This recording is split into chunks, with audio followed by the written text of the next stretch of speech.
это больше, чем просто команда. Это для нас родное, для нашего поколения. И любая неудача для нас это боль. А любой успех это прилив сил и веры.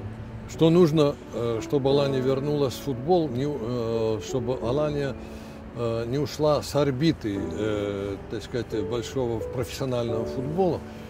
Я думаю, что решать, конечно, хозяевам клуба. Одно ясно, на мой взгляд, что сегодня в профессиональном спорте и в частности в футболе, наверное, слишком большую роль играет коммерция.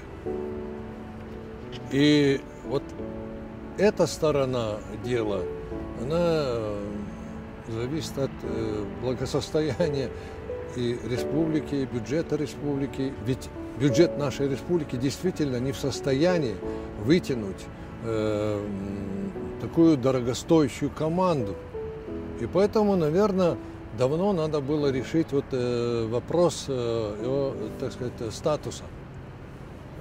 И я помню, что разговор о реорганизации, так сказать, структуры команды, о создании там акционерного общества и так далее поднимался давно. По каким причинам не были реализованы тогда эти, опять-таки, те планы, мне очень трудно судить, я действительно не обладаю этой информацией.